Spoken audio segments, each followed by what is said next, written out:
Nouvelle Porsche 911 Dakar, ou Safari d'ailleurs. Le nom définitif n'a pas encore été dévoilé. Bonjour à tous les amis, j'espère que vous allez bien. Une 911 surélevée, mais pourquoi faire? Il faut dire que l'essor des SUV pousse les constructeurs à surélever tout ce qui roule, ce qui pourrait bientôt concerner les sportives les plus mythiques. Récemment, le préparateur Marc-Philippe Gambala, c'est le fils de Uwe Gambala, le préparateur allemand de Porsche, fondateur de la société du même nom, a présenté une 911 4 roues motrices ultra moderne dénommée Martien, motorisée par Ruf, l'autre préparateur allemand de Porsche, développant jusqu'à 830 chevaux. Le spécialiste américain du resto mode Singer a lui dévoilé la CS de rallye sur base de 911 type 964. D'ailleurs, au passage, super réussi. Mais surtout, en 2020, Porsche a fait découvrir au grand public une série de concept cars gardés secrets pendant plusieurs années, parmi lesquels une 911 Safari sur base de 991. Et voilà qu'en 2021, on découvre un prototype de 992 surélevé, réalisé des tests sur le tracé du Nürburgring. Ça sent la 911 haute sur pattes à plein nez. Tu commences à avoir pas mal de Ferrari là dans le showroom, t'en as combien là? J'en ai 3 actuellement, j'ai donc une F8, une 812 et une GTC 4 Lusso. Bon, t'en as pas autant que des Porsche, hein, malheureusement. Pas encore. Pas encore. Pas encore. Bon, vous connaissez Mika, hein, les amis de GT Classic Car. Ça fait 5-6 vidéos à peu près qu'on fait ensemble. Plus gros revendeur de Porsche 911 moderne d'occasion en Europe. T'aimes pas le dire, c'est incroyable, t'aimes pas dire ça. Non. Bon, et pourtant c'est le cas. Hein. Toutes les voitures que vous voyez sur leur site internet, elles sont à eux. Hein. C'est des voitures qu'ils ont achetées, hein. C'est pas du dépôt-vente, je tiens vraiment à le préciser. Tu fais du financement. Tout à fait. LOA, location longue durée. Exact, et aussi crédit classique. Crédit classique. Alors, on avait fait une vidéo sur les financements. Tu proposes les Porsche 992 à moins de 1000 € par mois avec un apport d'environ 30 000 €. Exact. Ça va dépendre de pas mal de facteurs, bien sûr. Déjà, le prix de la voiture de base et aussi le kilométrage que tu veux mettre dessus. C'est ça. Toutes les voitures, elles sont garanties. De base, 12 mois par nous et on peut avoir une garantie étendue grâce au financement pendant la durée du financement. Garantie qui est sensiblement la même qu'une garantie constructeur. Donc, en gros, tu finances sur 36 ou 48 mois. Bah, sur toute la durée du financement, la voiture est garantie. C'est ça. Et puis, s'il y a une panne, la voiture va directement chez Porsche. Ok, ça c'est une bonne chose quand même. Tu peux aussi réserver ta voiture en ligne. On en avait parlé dans une vidéo, et on a eu pas mal de commentaires là-dessus, donc réexplique un petit peu comment ça marche. On voit une voiture qui nous plaît, on peut la réserver pendant 72 heures en mettant un acompte de 2000 €. Okay. Bien souvent on me contacte parce que 72 heures ça peut paraître assez court pour avoir une réflexion sur un modèle. Donc on m'appelle et bien souvent on me demande de décaler cette réservation-là d'une semaine à 10 jours, on accepte tout le temps. Si toutefois on change d'avis et qu'on ne veut plus acquérir le véhicule, c'est qu'une réservation, donc on vous rembourse les 2000 €. Les 2000 € là ne sont pas conservés. D'accord, ils sont restitués si ça tu changes d'avis. Simplement pour ne pas vendre la voiture derrière et ça donne à la personne le temps de réflexion.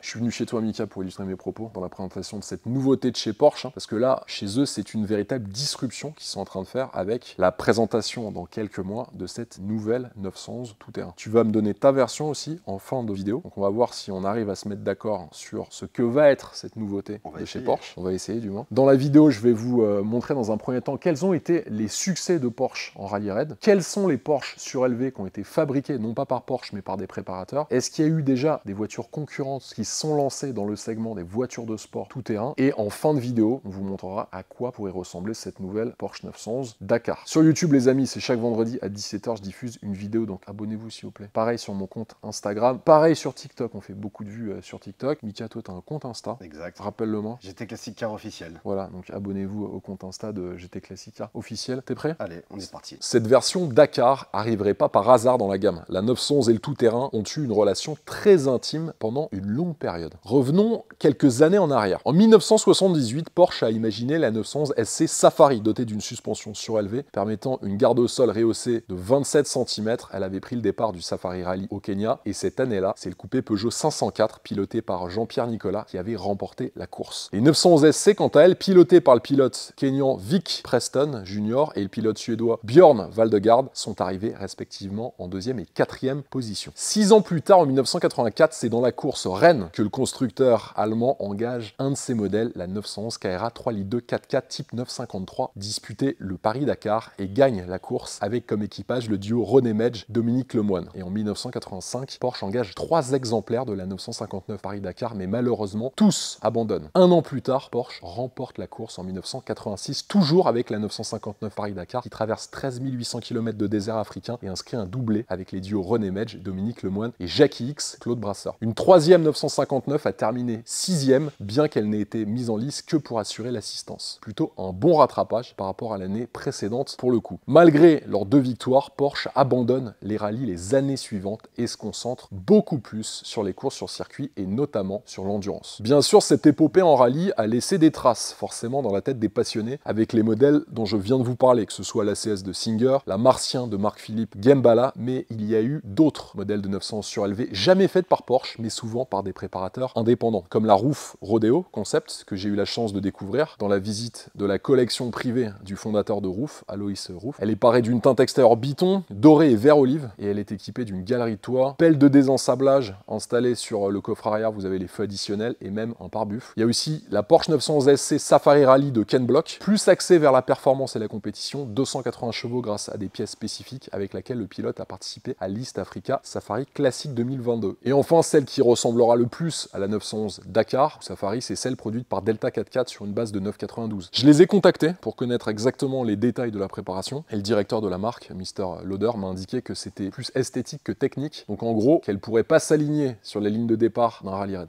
Le préparateur américain de véhicules de course, Kelly Moss, a lui aussi quelques pépites, comme la Willys 1984 avec un pneu de secours sur le toit et 2 énormes barres à LED, la VC Safari 4 équipée d'un kit Reos et 4 gros projecteurs longue portée à l'avant, tout comme la Norman 964 violette et full équipée pour la piste. Il y a eu aussi des kits proposés comme celui très réussi du préparateur Russell Built pour transformer votre Porsche 911 type 964 en monstre du désert, 135 000 $ le kit quand même. Vous l'avez compris, la Porsche 911 inspire ceux qui roulent sur l'asphalte, mais aussi ceux qui aiment la terre et le sable. Pour le moment, Porsche n'a pas officiellement donné une date de lancement d'une 911 Dakar ou Safari, mais on sent que le côté aventurier de la 911 commence à leur parler. Porsche a récemment ajouté à son catalogue d'accessoires une tente de toit pour les 992, facturée 4 980 € tout de même en Allemagne. C'est bien de surélever une Porsche 911, mais est-ce que les tentatives de concurrents dans le passé ont connu un grand succès? Vous allez voir, pas vraiment. Tout d'abord, la Megatrack, qui est une voiture française conçue entre 1992 et 2000, pensée par Georges Blin, le patron d'Exam. Elle se caractérise par ses proportions hors normes, et c'est peu de le dire, d'une part par ses dimensions, plus de 5 mètres de long, 2 mètres de large, 2 tonnes sur la balance, et en plus elle est propulsée par un V12 monté sur les classes S600 et délivrant une puissance de 394 chevaux. Son réservoir a une capacité de 110 litres pour contenir sa consommation de 20 litres sur route et 50 litres en tout terrain. Et pour sortir des sentiers battus, vous le ferez grâce à sa suspension réglable qui permet d'augmenter sa garde au sol de 34 cm. Malheureusement pour elle, elle s'est pas très bien vendue car seulement 5 ou 6 exemplaires ont trouvé preneur dans le monde. Cela fait donc d'elle une voiture extrêmement rare sur le marché. Deuxième modèle, un peu spécial, la Giugiaro Parcours, dévoilée au Salon de Genève en 2013 par le studio Ital Design. C'est qu'un concept car qui mêle sportivité et esprit SUV. À l'intérieur, on y retrouve un V10 5 litres 2 de 550 chevaux installé en position centrale arrière qui est associé à une boîte double embrayage à 7 rapports présente sur la Lamborghini Gallardo. Elle est déclinée en coupé et en roadster. Ils sont fabriqués autour d'une structure qui mène aluminium et carbone et la suspension pilotée installée permet de faire varier la garde au sol de 21 à 33 cm, plutôt pratique et dynamique pour aller dans les chemins, mais malheureusement, elle n'a jamais été commercialisée. Troisième modèle hors du commun, le GFG Kangaroo, dévoilé au Salon de Genève en 2019 par GFG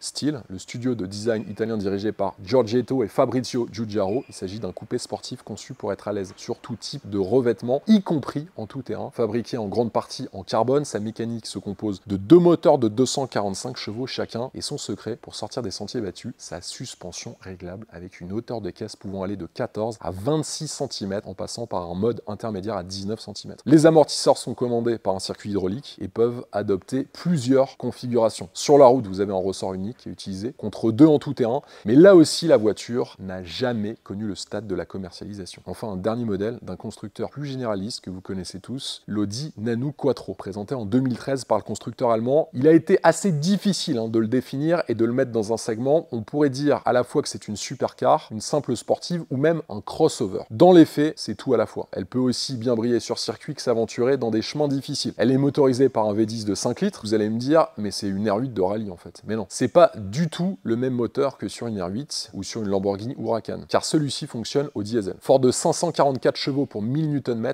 il est monté à l'arrière et transmet sa puissance aux 4 roues via une boîte S-tronique à 7 rapports. Comme les 3 autres, le Dynamic Quattro est doté d'une suspension pneumatique et adaptative capable d'augmenter la hauteur de caisse de 40 mm en cas de besoin ou de descendre de 30 mm par rapport à la hauteur standard. La voiture est restée, elle aussi, au stade de concept car. Vous le constatez, les tentatives de fabrication de voitures de sport tout-terrain n'ont souvent jamais connu le stade de la commercialisation. Peut-être un mauvais présage. Mais alors pourquoi certains grands constructeurs y croient et se lancent dans le segment? Je vous rappelle que Lamborghini a annoncé il y a peu de temps le lancement de la nouvelle Huracan Sterato qui devrait être présentée dans les prochains mois, toujours équipée du V10 atmosphérique, heureusement, une garde au sol rehaussée d'environ 47 mm avec des élargisseurs et des protecteurs d'ailes noirs abritant des voies agrandies de 30 mm. Forcément, la transmission 4 roues motrices sera de la partie. Alors que les propositions de SUV chez tous les constructeurs de voitures de sport sont présentes, quel est l'intérêt de surélever un coupé 2 portes avec un moteur central arrière ou en porte-à-faux arrière? Le problème, c'est que ni Porsche ni Lamborghini n'ont pour le moment répondu à cette question. Est-ce qu'ils ont mené des études auprès de leurs clients? Est-ce qu'ils anticipent les comportements des futurs acheteurs? Est-ce qu'ils veulent pénétrer de nouveaux marchés ou tout simplement créer un nouveau segment, celui des voitures de sport tout-terrain? À date, pas de réponse. Les hypothèses sont donc nombreuses. La première, on s'en doute, c'est de pénétrer de nouveaux marchés dans lesquels le nombre de millionnaires et de milliardaires est en constante augmentation et dont les infrastructures routières sont-elles en mauvais état. Je pense à la Chine, à l'Inde, au Brésil et aussi à l'Afrique. Selon Mediaforbes, ces pays ont connu un essor de leur croissance économique très fort, même si des disparités sociales énormes y sont encore présentes, je vous l'accorde. Et il est vrai que les infrastructures routières commencent à nettement s'améliorer,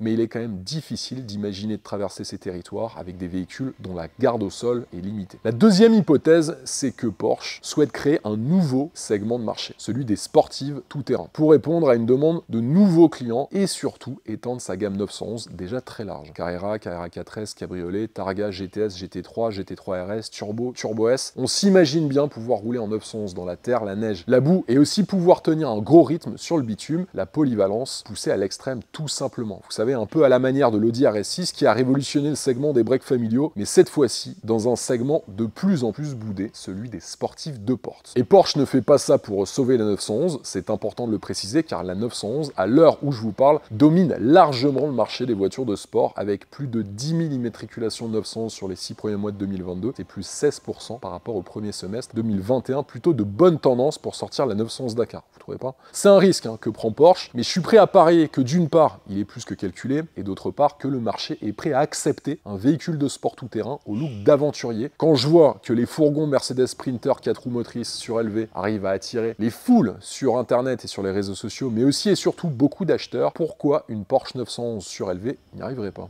Mais alors, à quoi va-t-elle ressembler? La question que tout le monde se pose, forcément. Elle a été aperçue sur l'hiver dernier, et le moins que l'on puisse dire, c'est que les photos sont pas très parlantes. On y voit une 911 surélevée avec des voies et des passages de roues qui ont été élargis, une extrémité du capot avant avec une bande noire, un peu à la manière des 996 GT2, mais pour le reste, pas de changement majeur. Sur d'autres photos prises en octobre 2022 au Nürburgring, on y découvre toujours des voies élargies, avec des jantes toutes nouvelles d'ailleurs, mais le capot avant est inchangé par rapport à une 992 standard. Voici un prototype de la 911 Dakar que j'ai réalisé en 3D avec mon équipe en me basant sur les informations que j'ai pu trouver sur internet, donc les spy shots notamment, un peu à la manière des magazines automobiles papier qui font appel à des dessinateurs pour imaginer les nouveaux modèles. Sauf que là, on le fait en 3D et on a passé beaucoup de temps, je vous l'assurer. La première chose que vous pouvez remarquer, c'est qu'évidemment, elle est surélevée par rapport à une 911 standard. On peut même imaginer qu'elle soit équipée d'une suspension pneumatique avec une hauteur de caisse réglable en conséquence. Pour rouler sur route, si besoin, aller faire un peu de rallye dans les chemins, si vous voulez aussi le faire. Les passages de roues, quant à eux, ont été élargis, le flanc des pneus aussi, pour pas crever avec des pneus taille basse, à la première pierre venue. Sur l'extérieur, pas beaucoup de changements. Niveau design,